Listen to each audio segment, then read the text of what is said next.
आज हम देखेंगे प्लाज्मा प्रोटीन के फंक्शंस के बारे में।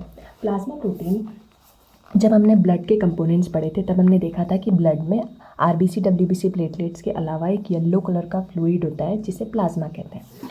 प्लाज्मा ही प्लाज्मा प्रोटीन है।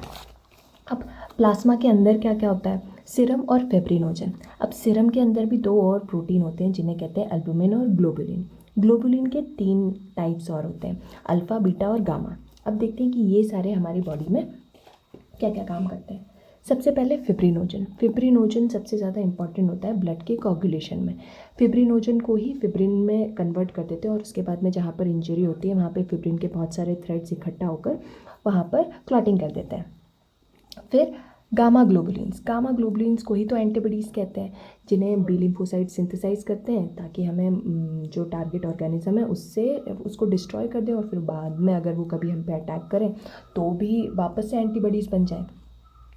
फिर एल्बुमिन, अल्फ़ा और बीटा ग्लोबुलिन जो है ये हार्मोन्स और एंजाइम्स के ट्रांसपोर्ट में हेल्प करते हैं। स्पेशली जो अल्फ़ा और बीटा ग्लोबुलिन्स जो होते हैं ये मेटल के ट्रांसपोर्ट में सबसे ज़्यादा काम आते हैं। अब मेटल के ट्रांसपोर्ट का मतलब क्या? जैसे कि कॉपर हो गया, आयरन हो गए, ये दोनों इस तरीके के जो मेटल्स हैं ये डायरेक्ट ट्रांसपोर्ट नहीं किए जा सकते, इसीलिए इनके मॉलिक्यूल्स इन ग्लोबुलिन मॉलिक्यूल्स के साथ में अटैच हो जाते हैं और उसके बाद में ये ग्लोबुलिन के मॉलिक्यूल्स इन्हें एक जगह से दूसरी जगह पर ट्रांसपोर्ट कर देते हैं। फिर ये जो ब्लड के अंदर ऑस्मोटिक प्रेशर होता है उसके लिए रिस्पॉन्सिबल होता है। अब एल्बुमिन, सारे प्लाज्मा प्रोटीन्स में से एल्बुमिन सबसे ज़्यादा होता है क्वांटिटी में, तो ये सबसे ज़्यादा प्रेशर एक्सर्ट करता है। फिर reserve protein of body. Plasma proteins को ही रिजर्व प्रोटीन बोलते हैं बॉडी का। क्यों? क्योंकि जब फास्टिंग का टाइम हो या फिर फूड सप्लाई ढंग से नहीं मिल रहा हो या प्रोटीन का इंटेक कम हो रहा हो तो फिर बॉडी के टिश्यूज़ प्लाज्मा प्रोटीन को लास्ट सोर्स ऑफ एनर्जी की तरह यूज़ कर लेते हैं कि अब बॉडी के पास में और कोई चारा बचा नहीं है तो वो प्लाज्मा प्रोटीन को ही एज प्रोटीन यूज़ कर लेंगे। प्लाज्मा प्रोटीन को ही टिश्यूज़ तक पहुंचा देते हैं, फिर टिश्यू उसको ब्रेक करके अपना प्रोटीन बना लेता है। फिर WBCs प्रोड्यूस 3 फोन सब्सटेंसेस, मतलब जितने भी WBCs हैं ये प्लाज्मा प्रोटीन के साथ में एक सब्सटेंस बनाता है जिसको ट्रीफोन सब्सटेंस कहते हैं। और ये जो टिश्यूज़ कल्चर में है, मतलब जो टिश्यूज़ अब बोन मैरो में जाके नए सेल्स बनने वाले होंगे उनके नरिशमेंट के लिए सबसे ज़्यादा ज़रूरी होते हैं।